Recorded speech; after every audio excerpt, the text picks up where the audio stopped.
Thank you, and thank you everyone for joining us here today to discuss what is a very serious situation in the province of Saskatchewan, in particular Saskatchewan, with the over 200 wildfires that we have had this spring, with just a significant lack of moisture in areas of our province. To date, 17 of those are active, and we've had to evacuate and support the evacuation of about 15 communities. Just looking ahead to the weather forecast, it doesn't look good. It looks like it is going to further deteriorate. There's no rain in the forecast. And so today, what we are here to discuss with Marlo Pritchard and Steve Roberts and the Minister of Government Relations, Eric Schmaltz, is really preparing our communities, preparing Saskatchewan residents, and preparing our province for what may arrive over the course of the next number of days and over the course of the foreseeable future, and how we are going to best work as a province to support our wildland firefighters that are working so hard in their communities, and to support the residents of those communities that may be evacuated or may be faced with fires in their region of the province. So that begins with today we're declaring a provincial wildfire state of emergency. Under that wildfire state of emergency are a number of initiatives then that we may have to use over the days ahead to further support the wildland fire suppression and firefighter activities that are happening in the north, further support those residents that are evacuated today or may have to be evacuated in the days ahead. And I'll discuss a little bit more about that towards the end, as well as Marlo and Steve will discuss some of the current situation and some of where we're going and how we can best support Saskatchewan residents in the next while. But what I would just close in these opening comments with saying is it's a very serious situation that we're faced with in Saskatchewan. We do need some rainfall. We need that sooner rather than later. And in light of that not being in the forecast, we most certainly are putting in place every measure possible to prepare our province, prepare our communities, and prepare those that live in our northern communities that are threatened by these wildfires in the days ahead. So, Marlo, would you like to? Thank you, Mr. Cleaver. Good afternoon, everyone. Do you want to move the mics over? Or is that okay?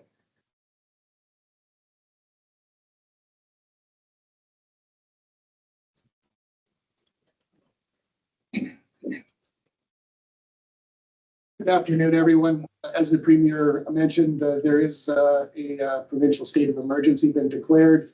That state of emergency will be in effect for 14 days and can be extended if necessary. The SPSA is committed to providing daily updates on the current wildfire situation, so we'll be moving forward for daily media briefs, probably most of them virtual, but we'll play that by ear as we move forward. In regards to a wildfire overview, and this is as of 11:30 this morning, we have 17 active wildfires. Of those active, 3 are categorized as contained, 8 are not contained, 5 are ongoing assessment, and 1 is listed as protecting values. To date, Saskatchewan has had 206 wildfires, which is well over 5-year average of 125. And we are currently experiencing high daytime temperatures and warm evening temperatures, which is not assist with the wildfire suppression activities and efforts. And it also is happening that the wildfires are not slowing down like we're used to at night. We're also, as the Premier mentioned, over the next couple of days, we're anticipating high temperatures and winds, which is again going to fuel the situation and cause some extreme fire behavior on the landscape.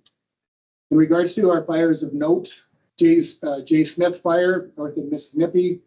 It's on the highway north of L'Orange. Approximate size is 33,000 hectares. It was going east toward Rabbit Lake, and we did do a successful backburn last night, but due to smoke, we have not been able to get back into the community to determine what the current situation is. The Pelican 2 fire, which is close to Pelican Narrows, is approximately 55,873 hectares. It's considered not contained. Staff are still within the community working on hotspots and working on value protection. Club fire north of Creighton, it's approximately 25,000 hectares. That's about 2,300 hectares on the Saskatchewan side of the border, about 18,000 hectares on Manitoba. The fire activity yesterday was very aggressive. Crews did have to retreat due to the intensity of fires, and smoke has been an issue in regards to our activities today. The Wolf Fire in our beach is 29,400 hectares, again, not contained. That is the fire near the Foran mine site, which we have value protection on. The Shoe Fire, Lower Fishing Lakes, the Lower Fishing Lakes and the Narrow Hills Provincial Park, approximately 216,000 hectares.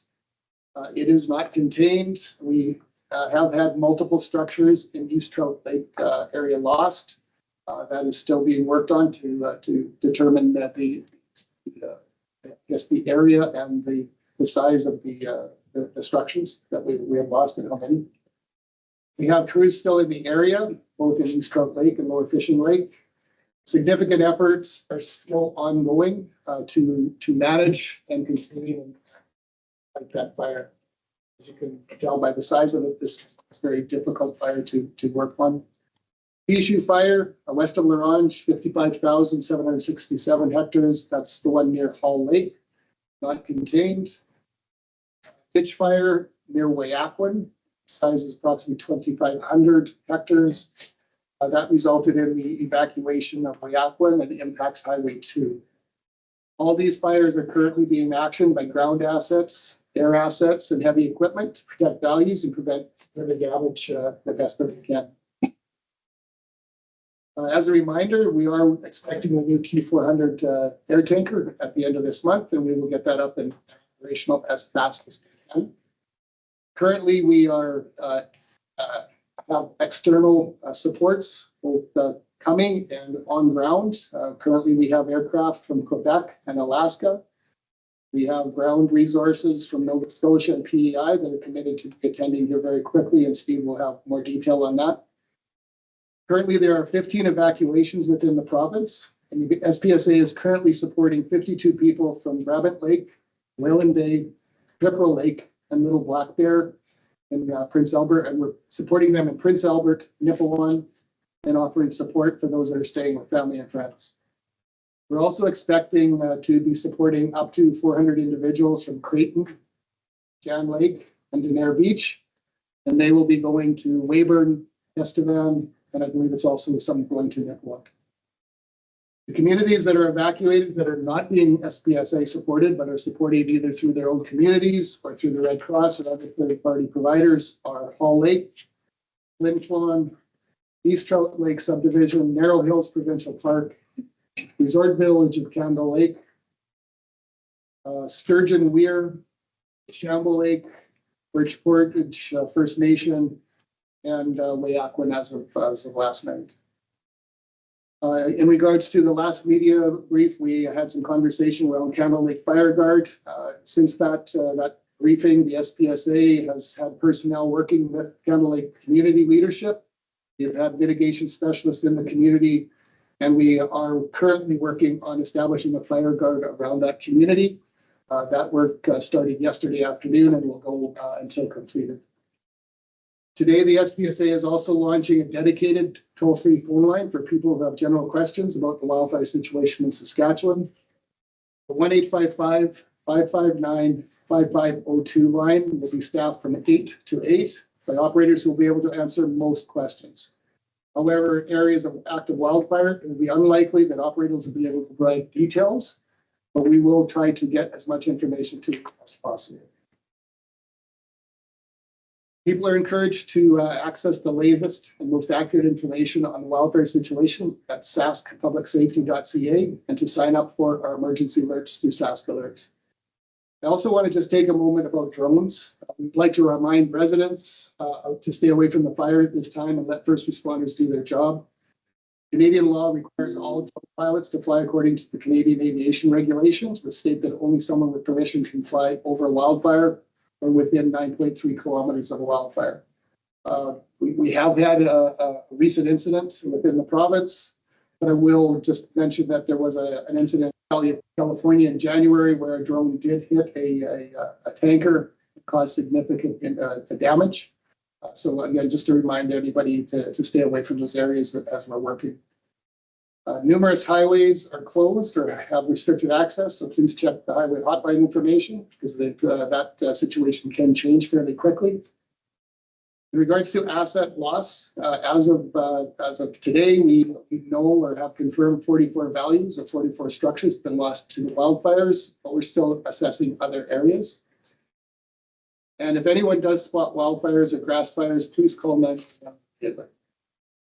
And we will encourage anybody that has property owners that are not directly affected by wildfires at this time to fire smart their home or yard. Again, simple cost-free tasks of pruning dead trees and keeping your yard free of debris all helps in situations like this.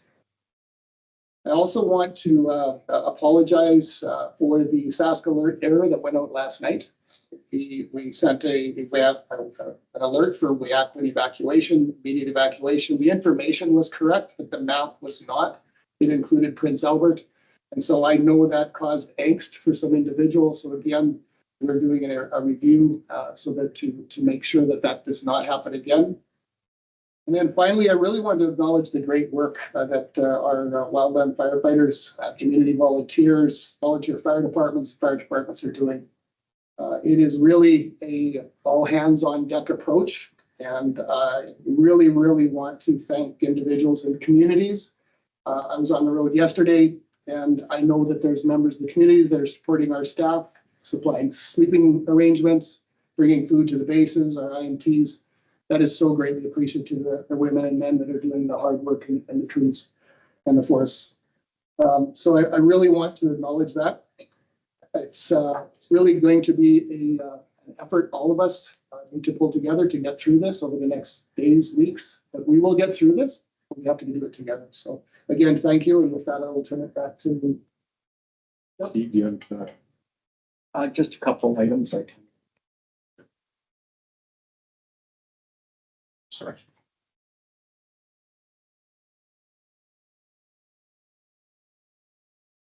See. So just to add to the summary, we mentioned getting support from our mutual aid partners. So in addition to what is already in the province, we will receive support right from British Columbia, right through the Maritimes are already mobilizing to come to Saskatchewan. And that includes resources, aviation resources, ground crew resources, and fire equipment is being mobilized to come into the province to augment our efforts.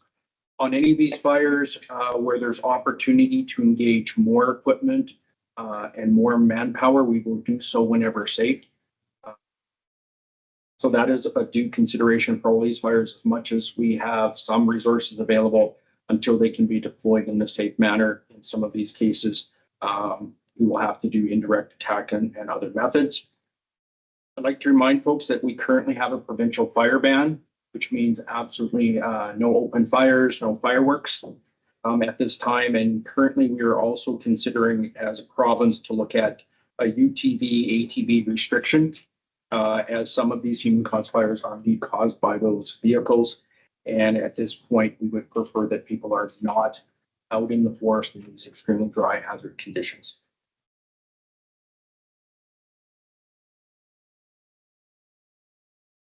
You, Mr. Pritchard and Mr. Roberts. So before we go into questions, I'll just like to remind those of you who are on Teams, we ask that you use the raise hand function on Teams or by commenting in the chat. If you're phoning in, you'll need to press *5 to raise your hand. You also need to press *6 to mute and unmute yourself. And if there are additional questions afterwards, please send them to the SPSA's media inbox, which is media.spsa@gov.sk.ca. So we'll first begin questions with those reporters in the room. If you raise your hand, get one question and one follow-up. Alexander Silverman with CBC. You spoke to the fact that things could get worse in the coming days with these weather conditions. I'm curious what evacuation plans or resources are being considered for some of these more isolated communities. We heard some of the First Nations leaders talk about the fact that their communities are getting boxed in by a fire. And we know many of these communities only have one road in and out. And there's also, of course, this fire impacting Highway 2 main way in and out of La Ronge. So what plans or resources are being considered for some of these more isolated communities if they do need to be evacuated? So there's you're exactly right. And I think first, as you say, thank you to many of the community. So I met with a number of this morning.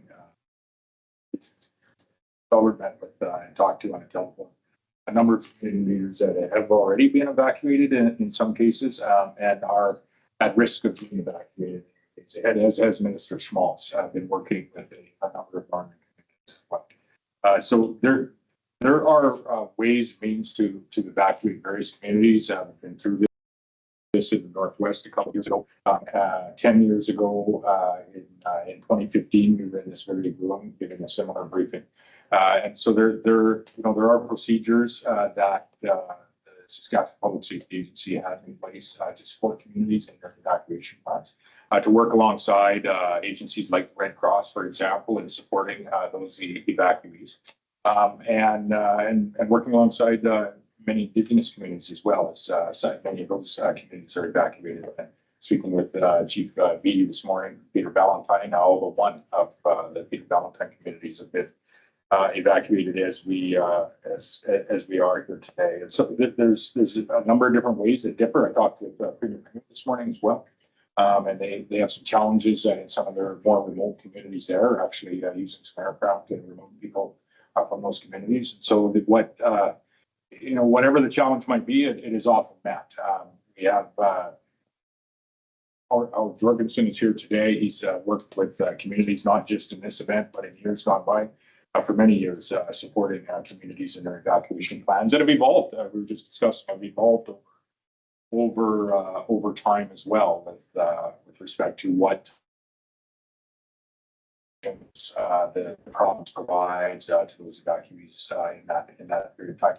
I would say a couple of things on this, and part of the reason maybe for the provincial work. One is to raise awareness with not only the people of this province and across this province, because I do fear things are going to deteriorate with the weather that we have ahead of us in the days ahead, not get better until we find ourselves in a 2 or 3 day rainfall event.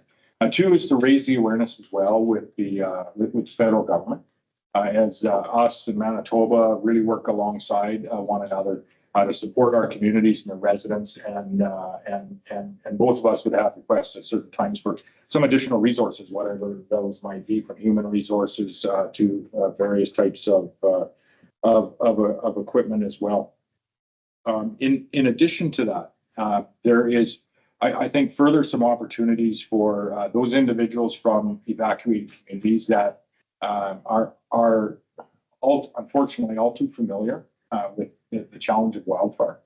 But there are many of those individuals that are trained, for example, as maybe a level 3 firefighter. I would have an ask of those individuals is that they identify themselves to their nearest fire base as being available to be deployed in the wildland fire scenario, and they'd be contacted then by Steve and his team to go out and help save the communities in the days ahead. So if there is today is about a provincial declaring a wildfire state of emergency, yes, to support those communities.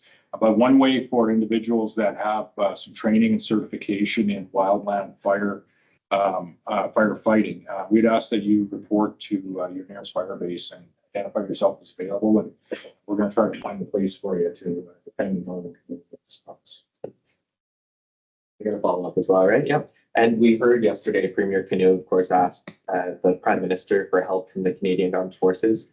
Have you asked for any additional support from the federal government? And at what point would you also request support from the armed forces? Yeah, not direct yet, and maybe let Steve or Marlo speak directly to the asks. However, we wouldn't hesitate should the federal government be able to provide us with supports that would most certainly be useful in defending our communities against the fire that we see. And so we may in the days ahead. Part of the reason, again, for moving with the emergency order is to raise that awareness and to start that little more open, broader, serious conversation about the situation that we're faced here in the north.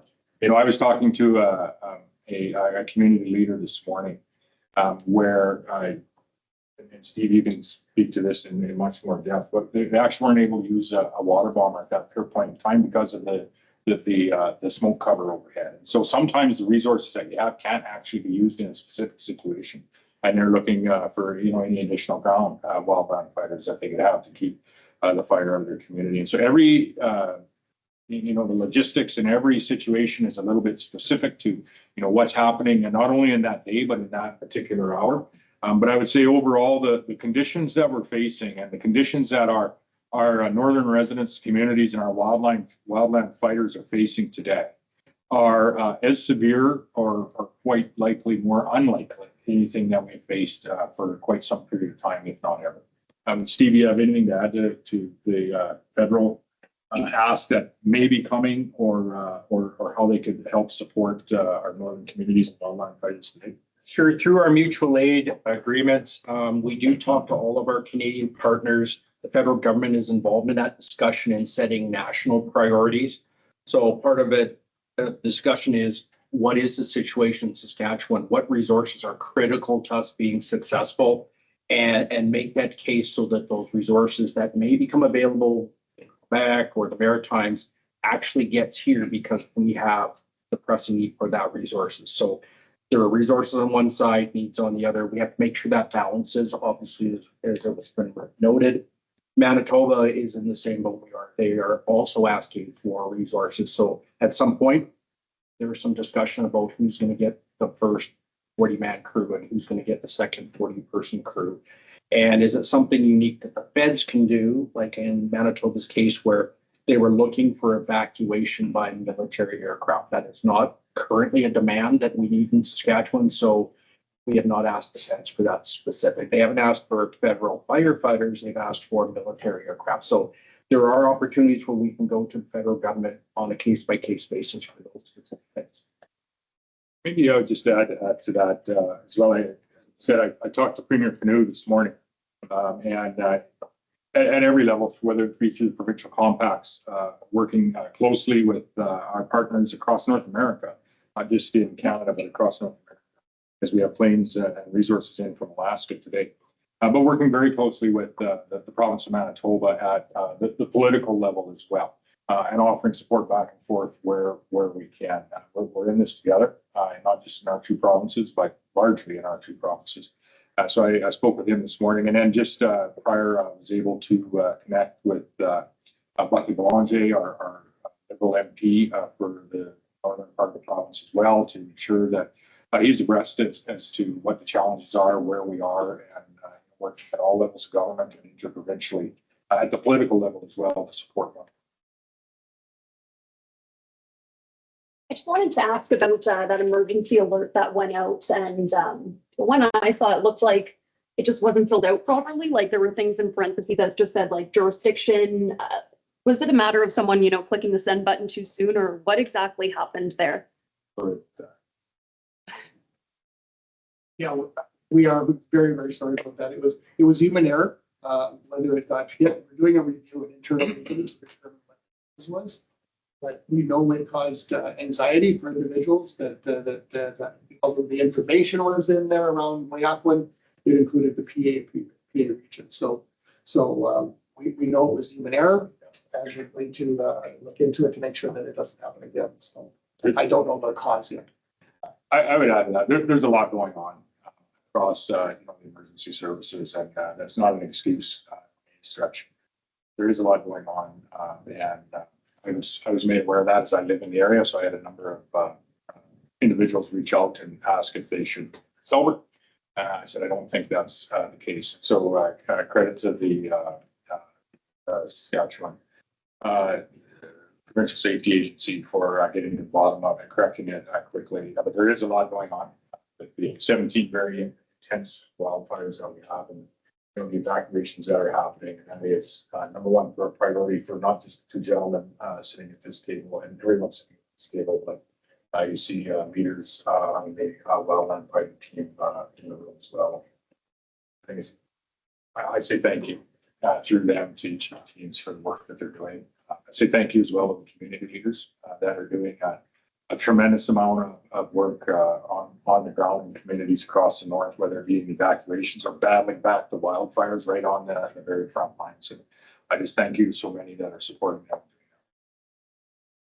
Then you mentioned, I don't know if I misheard, but you said something about you had an incident with a drone, or what made you make that announcement about the drone? We did have a report of a drone in the area. Great area, the Manitoba fire in that area.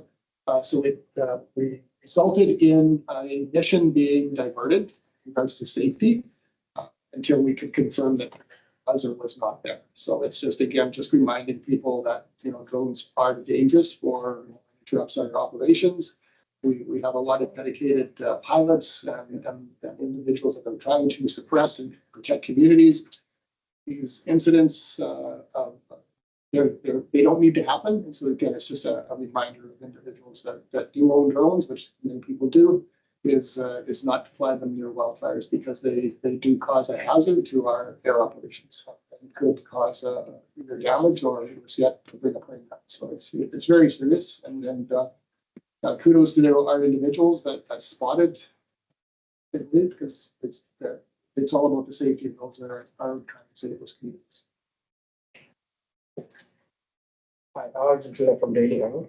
My question is, Premier, are there any updates on the decisions for financial aids for evacuees or those who lost property? With respect to financial aid reimbursement, Yes. maybe Marlo, you can speak a little bit to how that works, how we support evacuees. Is unfortunately this is not our first time in this situation, and myself in previous roles as Minister of Environment have been in this very situation. There are protocols and policies in place. As we were talking, Howard, they change from time to time. And he was informing me of some changes we had made a while ago that I was not aware of. But maybe you could speak a little bit to the support center. The SPSA has a emergency support unit that works with families or individuals that are displaced due to any incident, but in this case wildfires. We do supply financial aid while they're out. Then when this does come to an end, there will be is there insurance coverage? Is there disaster ability for individuals to apply? There's a whole process, but that is after the fact. So for the short term, we will definitely supply the requirements while individuals are. Question. A Canadian company, there's a Canadian company who has developed AI-powered cameras that can detect wildfires within seconds and send alerts in real time. Has Saskatchewan considered using this kind of tech to improve wildfire detection response? We do have cameras in the north, and we utilize them as one of our many different plans or processes to try to identify wildfire early. And so we are always looking at continuous improvement. As technology changes, we will definitely looking at that and looking at that is. But right now, we do have cameras that are throughout the fire spreads today. Steve, I'd just like, if we could, Steve Roberts, to comment on that. Steve is, has a lot of experience fighting fire alongside at various different levels. And from a time of fire is detected, Steve, for today's conditions, up and going, just, how quickly that occurs, the intensity and the ferocity in which guys out there in the front lines are seeing today. It's something unlike, I won't say we've never seen it before, but it's quite something. Yeah, and to understand sort of the perspective, detection is one aspect, but all of our response has to be accelerated. So for instance, air tankers must, planned right now for their alerts is they must be in the air 15 minutes from when they're requested to make sure that we can get to those fires before this wind pushes them 3-4 kilometers through the timber. And that's what we're seeing now is they go from a ground fire to a crown fire and start moving by wind, 2, 3, 4 kilometers in a few hours. And catching them small is the primary strategy we have. Anything that gets beyond that containment will be a problem. So we are using cameras. We have for a number of years, but we actually have trained technical experts that view those cameras and the data that's in them to assess the risk and the validity of the report, and immediately notifies our fire operations response system. So basically, they're doing the verification before response starts, instead of the fact that they have the training and the expertise to do that. I just have a question regarding drones again. You mentioned the one incident. Has there been any other incidents this past year where somebody's been caught? And then if we need it, would there be any changes that need to be made in legislation to ensure firefighting efforts aren't being hampered? Well, to be clear, the legislation prohibits that activity. So it's a federal regulation says you shall not do that. Immediately upon a wildfire being identified, the airspace around it is automatically restricted from any air operations without authority. And that includes now drone operations.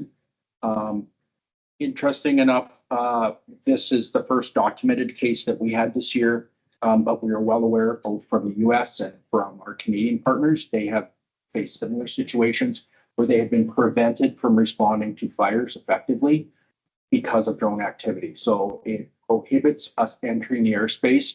You can imagine an air tanker traveling at treetop level in smoky conditions at 260 knots is not going to see somebody's drone until it is far too late. It's too small, doesn't show up on radar.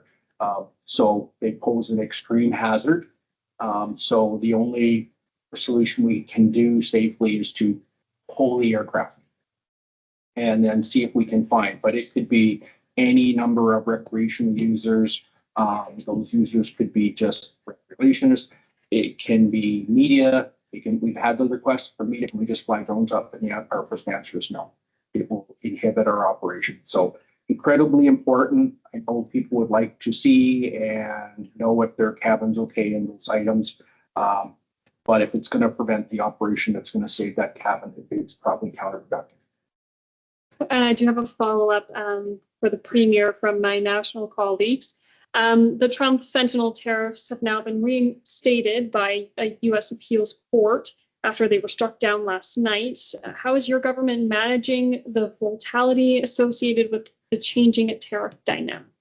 Which tariffs were reinstated? The fentanyl tariffs reinstated. Oh, and so are they going on immediately? Is that what the U.S. administration said? I believe so. It was from my. I've not been informed of that, and I am sure if that is the case, the federal government will be informing us. I was aware of the case, however, I didn't. I felt it was more that they could be reimposed should he feel necessity to do so. The fact of the matter is that not only provincial in Saskatchewan, as there have been provincial resources deployed to the border, but there's been federal initiatives and investments made to secure our 49th parallel as well when it comes to fentanyl and when it comes to people that are bringing fentanyl either direction across that border. In my discussions with the federal government on the poisonous fentanyl and crystal meth that is in our communities today is we need to eradicate it and make every effort to eradicate it. And not only is the 49th parallel somewhere that we should be paying attention to, but so are our airports, as well as our cargo ports, east-west cargo ports that we have, and stop that poison from coming into our country, our continent, our country, our province, and our communities. And you've seen very much what we're doing in the way of recovery, as well as investing in additional law enforcement officers with an initiative and an effort to provide an opportunity for people to be all that they can be and aspire to in our recovery journey, but to charge and prosecute the people that are bringing this poison into our communities and killing our friends, our community members, and our families. Hell hath no place hot enough for them. With respect to the potential impact of tariffs, what we are experiencing in this province from the U.S. administration is steel tariffs. of which we have advanced a significant amount of procurement through our power utility to really stabilize the steel industry in Saskatchewan, and I would say by extension, even beyond our borders into other Western provinces as well. So we haven't used the power of the purse, so to speak, the provincial budget, but the power and the strength of the Saskatchewan economy to support our steel workers, our provincial steel workers, through a very tenuous time. And so we've brought 10 years of procurement forward into 3 with our provincial utilities to support that industry. It's procurement that was going to happen. It's just happening in a shorter period of time to support Saskatchewan workers. As we move forward, we're very hopeful and confident that the U.S. administration is coming to the realization of the importance of the trade relationship that they have, not only with Canada, but in particular with the province of Saskatchewan. Our largest export to the U.S. is oil, and all of our oil goes directly into Midwest refineries, and if it doesn't flow there, there are people working in refineries in Ohio and Illinois that are not going to go to work tomorrow because they don't have a product to refine. And as through the various missions that we've had to Washington, D.C. and Houston, meetings we've had with Secretary of Energy Chris Wright, as well as Doug Burgum, former governor of North Dakota, now the Secretary of the Interior, I think there's a very realistic understanding of the value of the trade relationship with a province like Saskatchewan, but also existentially with the nation of Canada. That doesn't mean that our relationship with the U.S. isn't changed. I'd say it's changed to some degree for foreseeable future. It doesn't mean that that we are all of a sudden going to start selling, in our case, our $30 billion worth of products that goes to the U.S. to some other country around. But we do need to focus, and I want to just highlight one piece that came out of the Western Premiers Conference in Yellowknife, because I think it's really a generational opportunity for Canadians, all Canadians, but in particular those in Western and our Arctic regions. And that was the commitment and support by all 4 Western Premiers and the 3 Northern Premiers for a port-to-port corridor, connecting the ports in the Northwestern Pacific to those in Hudson Bay. Port-to-port corridor that would open up the Asian and European markets, which is an aspiration and a commitment of the new Prime Minister. And I think would really provide the opportunity not only for us to expand the natural resources that we produce, and some of them in northern Saskatchewan that are being impacted as we speak, and northern communities and community members that are working in those industries, but to really diversify our trade away from the United States of America as we grow our economy. And so in my elected time, from an economic perspective, this port-to-port corridor connecting the Asian and European markets, whether it be hydroelectricity, whether it be additional rail capacity to Port of Prince Rupert, for example, or whether it be oil and gas, transporting oil and gas to those global markets, offsetting dirtier products from other areas of the world, is the largest single generational opportunity that I have seen for economic success for not only Western Canadians, but the entirety of our nation. And I hope it's one that on Monday, with the visit of the other 2 premiers, the Prime Minister, that will gain full support of all provincial and territorial leaders and full support of the Prime Minister and the federal government. Scott, if I could, I know you've met with some Indigenous leaders already in the area. Last night we heard from PAGC demanding more firefighters, Type 3 water bombers, air support, fair distribution, for the First Nations. Meetings with you and the feds. What of those will happen? I'd say most at various levels. I met with Chief Hardlot. I talked to him on the telephone yesterday. Met with Chief Beattie, talked with Chief Nadal McLeod this morning.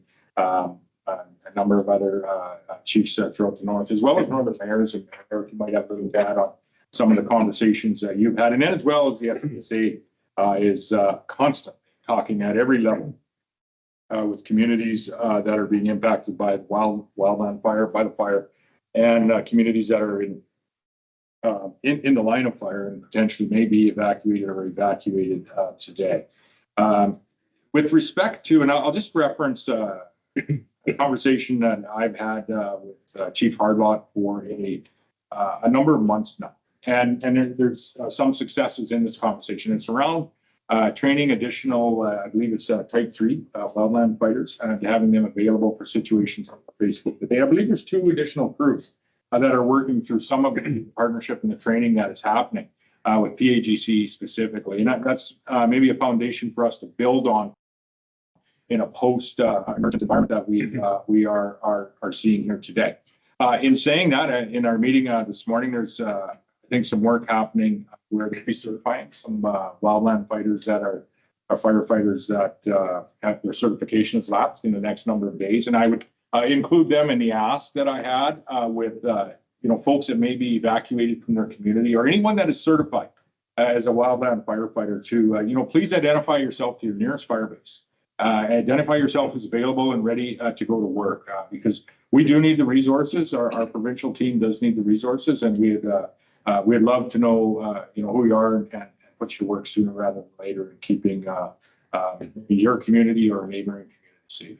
So a quick follow-up question to that. A lot of evacuations going on, hotel room space. We know here in PA is at a premium. We got a number of big sports tournaments going on at the same time. Yeah. Maybe just describe the process right now. Like, is there work with other cities? Is there work with city officials? Like, how are the you got your 5,000 evacuees we're talking about? Like, is there priority given to them versus the ones that are in the hotels? Like, how is that working? Yeah, well, that conversation can happen as we move along now, in particular that we are under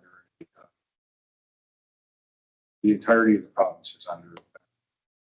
This is a conversation I had with the Premier this morning. The resources that we have to house people and provide emergency shelter, and how we ensure that those resources are available for people that aren't able to be in their own home. Evacuation. Talking Premier Canoe, they're as well using hotels like we are, and those are filling up. And likely in the days ahead, and this is our fear and why we're here today, is we think in 2 and 4 and 6 days we're going to be in a more challenging situation than we are today. In Manitoba, they're looking at some congregate emergency shelters, for example, in extreme cases.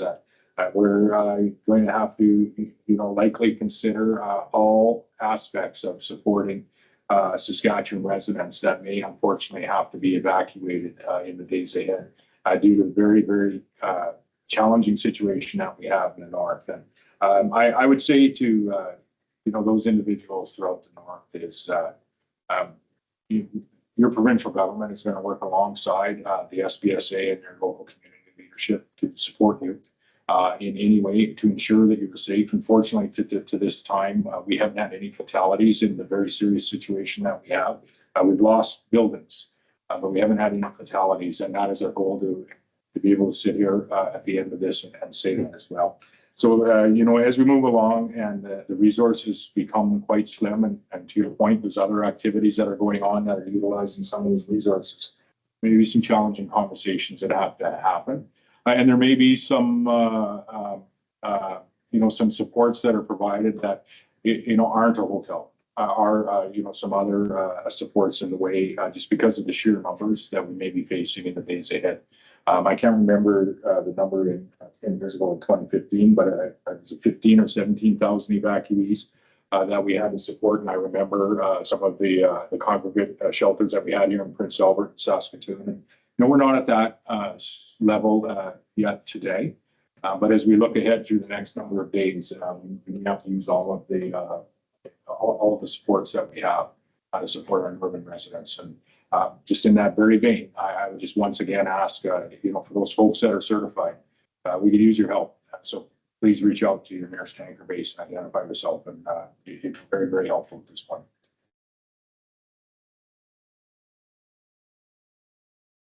Anyone else? Good deal. Thank you, everybody. What it means, let's go online. Sorry, I forgot we're connected.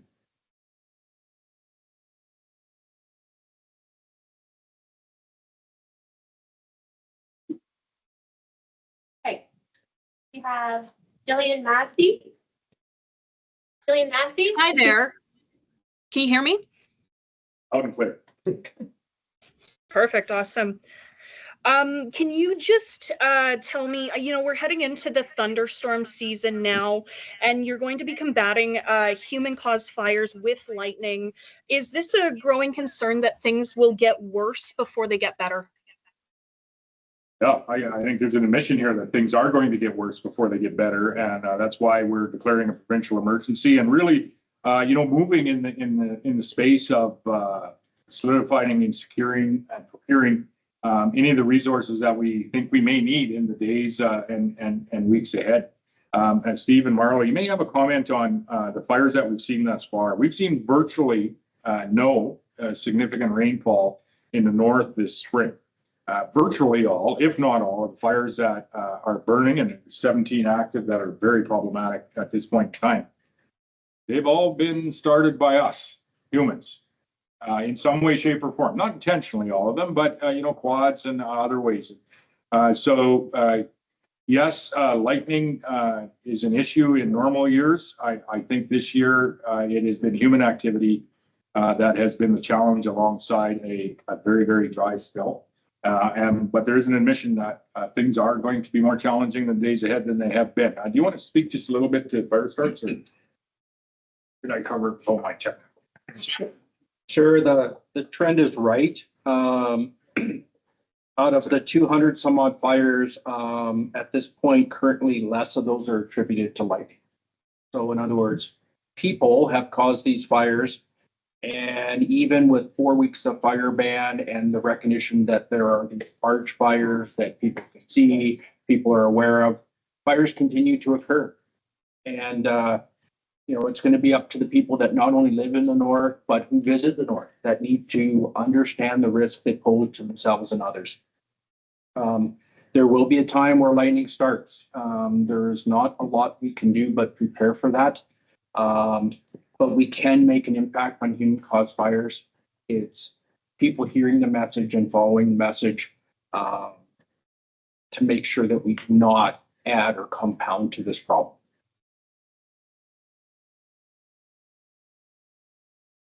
Thank you.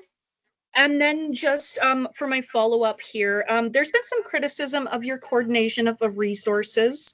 Can you tell us how that coordination works? Is it on the ground people or experts sitting in an office? Because we've heard some conversations from people who say they're the ones fighting the fires and they aren't being listened to at this point. So wildfire fighting is a complex, well-known entity. It is, if I had to relate to it, is managed like a military operation. There's layers of decision-making and communication. Priorities are set so that a local decision is influenced by what is happening regionally and provincially.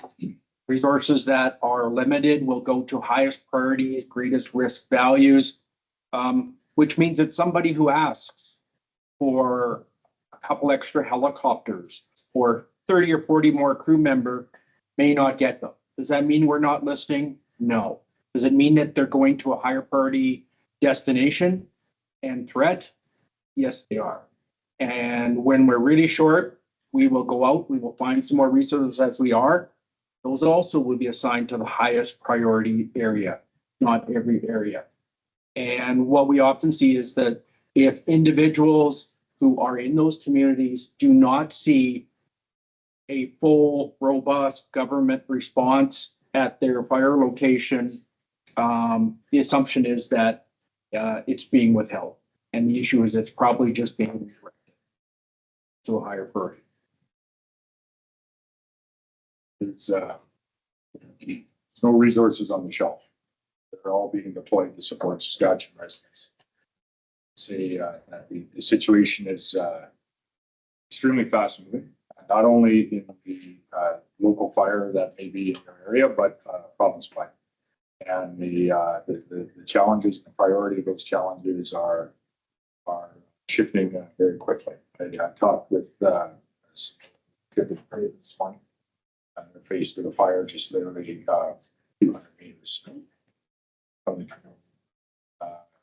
Isn't that long ago? That was a different, in the midst of addressing very real challenges that are there. In the last day or two, we had what appears to be allegedly someone light a fire in the Wayakman area, which we had to evacuate last evening. So it's a very rapidly, quick, fast changing environment that we're dealing with. Using all the provincial resources that we can to not only keep the fires at bay and out of the communities, but to protect Saskatchewan residents and even have additional resources in that as well from Alaska, Quebec, and the support of the broader population of Saskatchewan as well, which I think we're. Up next, Lisa.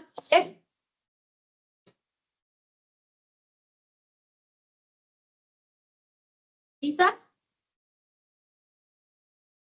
Okay, Unmute, Lisa. yeah, you might be on mute. Oh, yep, there we go. I think after 5 years, I'd be able to figure this out. Can you just be a little bit more specific as to what declaring this emergency is going to be able to offer you that you weren't able to do before? I know you've kind of mentioned a few things that might happen, but what resources does this create by calling an emergency? It higher prioritizes us when it comes to resources that may arrive from the federal government. It also expedites the opportunities that we have to access resources should we need them in the days ahead, whether that be was it 2015 or a number of years ago where we actually had military resources in this very room supporting the North. There isn't a request for that today. However, there might be in the next number of days. And what this provides is that very streamlined conversation to be happening today as to what resources we might need in the days ahead. It allows us to have some pretty open conversations when it comes to procuring additional ground resources, whether it be human resources, whether it be equipment, whatever that might be. And as we find our way into what we fear may be a worsening environment due to the weather forecast not having rain in it, we may have to have some conversations around, how we are going to house whatever the number of evacuees is, or how we're going to support the number of evacuees over the course of the next number of days and next couple of weeks, knowing that even if we were to have a significant rainfall event, not thunderstorm event, but a 2 or 3 day rainfall event that would help us with our conditions in the north, there would be weeks of work after that in ensuring that these fires are extinguished, and quite often then we would be into the general fire season throughout the summer. So we have some challenges ahead of us in the short term, and putting the provincial emergency order in place really allows us to prepare for what's going to be a very challenging 7 to 10 days at the very least. All right. And when it comes to the Sask alert system, I know you guys have talked a little about the error that was sent out, but we're also hearing concerns that it seems almost ad hoc, that there's not enough people using it or people who know how to use it. There are RMs who didn't realize that they had to sign up for it. They thought they would just be automatically signed up like it is in other provinces. So can you talk about how that's all kind of come about, and if there are any changes that are on the way to fix some of these problems we're hearing about?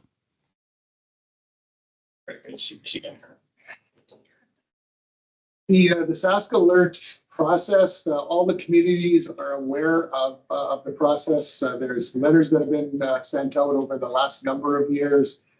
We have worked with communities to make sure that they are aware of how they can either send out Sask alerts on their own, or should they wish, we can send them out. The community leadership, all the 911 system, or PASS, the Provincial Emergency Communication Center, and we will enter that and send it out for them. There is a requirement to at least register as a community. But that information has been communicated with every RM, with every municipality, and it continues over the years. And we would encourage anyone that is not on the system to reach out immediately, and we will get you registered and make sure that you're on the system should you require it. Okay, up next, we have a reporter from CBC, Ash Laria.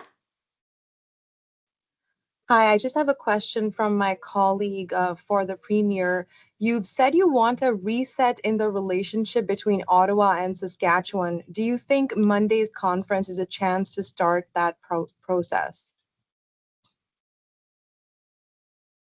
Well, from our perspective, it's already begun.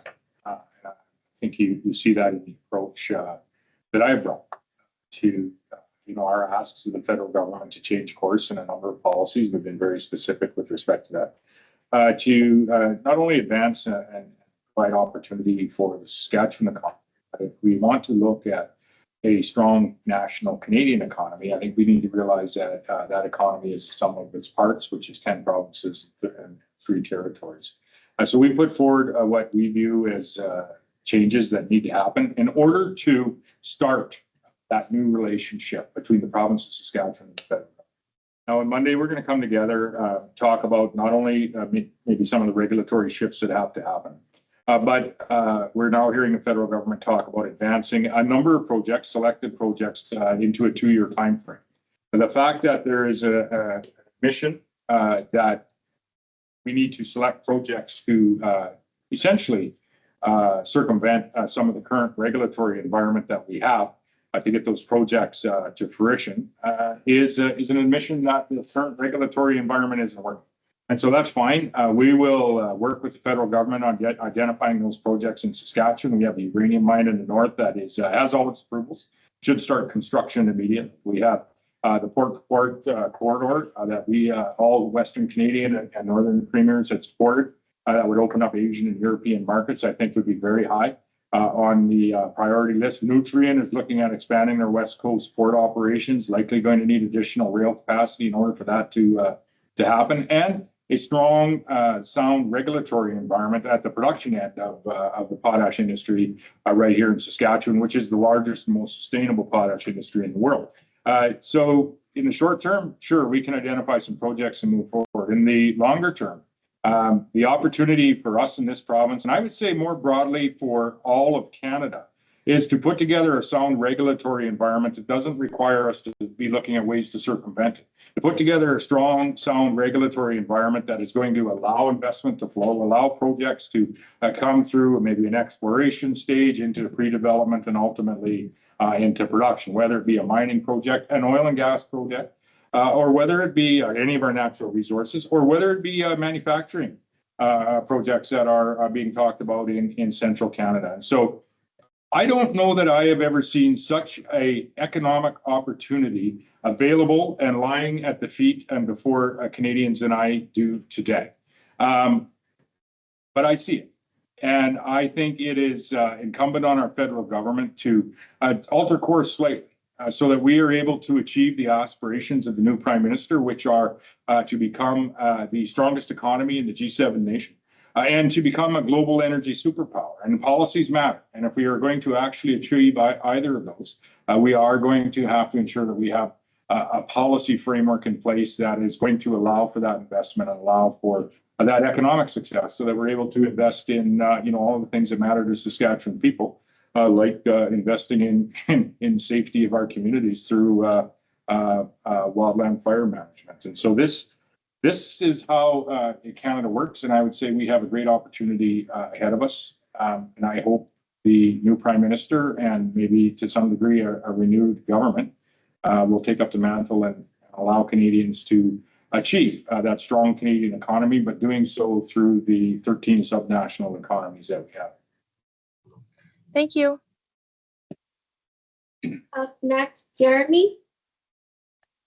Hi, Premier. Just want to understand a bit more as to why military help is not being requested at this time.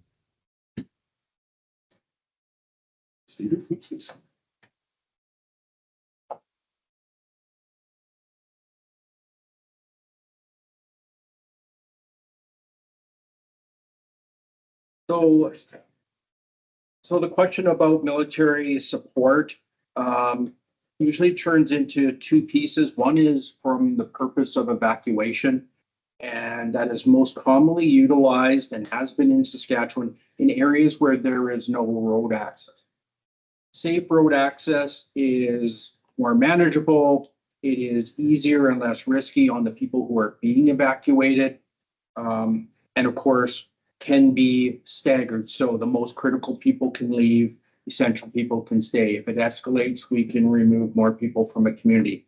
However, in certain situations, and we've seen this in Manitoba, there is no alternative to remove them when they're a threat.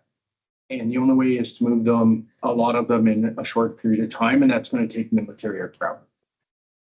In 2015, Saskatchewan did have ground forces brought into the province. They were brought in to support type 1 and type 2 firefighters that we have currently, and were assigned to fires that were already contained, partially contained, and the risk had dropped. Military firefighters do not do this as a permanent occupation. So they are never put in the high-risk situations that our trained, experienced people go into. So they serve a similar function as the individuals that the Premier has identified, people with certification skills that can be added as these fires are calmed down, lines are secure, and we can bring people with a lower level of skill, but can definitely assist us in getting these things contained and cleaned up. So in the current situation in Saskatchewan, there is no spot where we would be putting large amounts of military individuals. Currently do not have evacuation situations that require military aircraft. And that's where Manitoba's used them in that evacuation. Yes. I talked to the Premier. Okay, thank you. That help, Jeremy? Yes, thank you. Okay, and lastly, we have Alex. Hi there. I'm just kind of wondering, with Manitoba declaring a state of emergency yesterday, why we waited a day to declare it here. I'm just thinking in terms of there being finite resources and whatnot. Would it not have been better to try to get ahead of this earlier? We had an idea about what conditions were looking like yesterday. I'm just curious about the decision to wait a day to declare the state of emergency.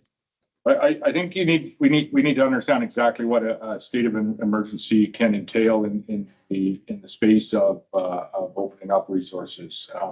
It does, I think, fully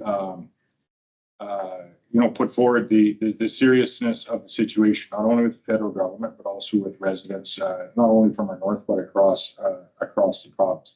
The state of emergency is being used quite specifically in the province of Manitoba to provide some emergency shelter space. In Saskatchewan here, what the state of emergency actually is coming forward is, one, to elevate that level of concern, but two, to really prepare us for some of the decisions that will likely have to be made in the next number of days. I referenced earlier that many, if not virtually all, of the fires that we have experiencing human caused in some way, shape, or form. Not intentionally all of them, but human caused in some way, shape, or form. It's time for us to have a very serious conversation about, for a period of time, not having ATVs in our provincial forests or in the north. They are starting. I think Marley referenced roughly about 10% of the fires that we have battled, and we just don't have the resources for that to continue until we find a reprieve in the wet.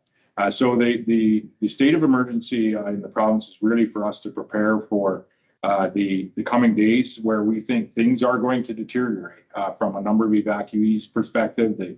Unfortunately, folks that are going to have to leave their community, setting up for maybe the procurement of some additional resources that may be required in the days ahead. And so it isn't about the urgency or the timing of the declaration of emergency.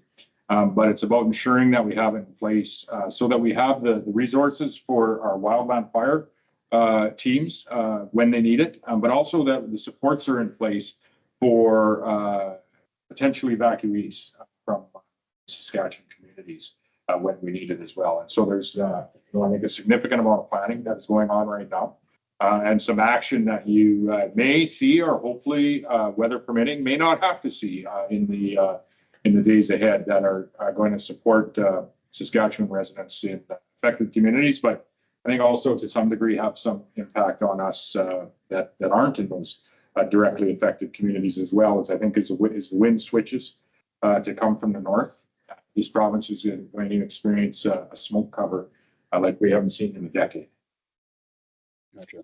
And I suppose my follow-up will be for Marlo and Steve here. Marlo, in April of this year, you said the overall picture for Saskatchewan indicates better conditions than we saw in 2024. I'm a little curious as to what changed in that time and why we're seeing such aggressive wildfires this early in the season. You're right. In April, the forecast, we had a significant snow cover, a relatively slow melt, and the forecast was for regular spring rains. Unfortunately, those rains did not come, and they still have not come. So we went from what we were forecasting as a relatively regular fire season to an unprecedented one, just because we have not had the rainfall, and the precipitation level is not in the future as well. So we need rain. Were there zombie fires at play at all? None that have been reported as zombie fires. Like we said earlier, the vast majority of these fires that have started have been caused by human activity. Thank you. Responses to a case of comment with respect to someone's engagement with communities. Thanks, Premier. Just with respect to the few of the communities that I've had the opportunity to engage with on this issue over the last number of days, we've had several conversations regarding some of the concerns they have at the community level, connecting with leadership and citizens of those communities. Obviously, as we parse through the issues at hand, I want to remind people of the importance of not forgetting moments like this, 3, 4, 5, 10 years out, when the fuel source starts to come back, and people need to be reminded, communities need to be reminded that there are prevention methods available through provincial assistance, through federal assistance, to ensure that their communities are safeguarded against potential fire incursion into their communities. Obviously, there's the fire smart program that's put through the SPSA, an effective program to ensure things like fire breaks and infrastructure in place to make sure that we don't have issues of fire threatening communities, or we have opportunities to provide relief for firefighting efforts to take hold. So I want to again just wrap up by saying a thank you to the firefighters, to the communities that are there day in, day out supporting those firefighters. I've witnessed it firsthand, being in those communities where you have an entire brigade of people, local citizens there cooking, providing refreshment, making sure that the needs of the people who are on the front line are being met. So a big thank you to them, and a big thank you to the SPSA and the personnel on the ground, and as well as the local firefighters. Thank you. And before we end, I want to make one correction. So the state of emergency will be in effect for 30 days and can be extended if necessary. So 30 days.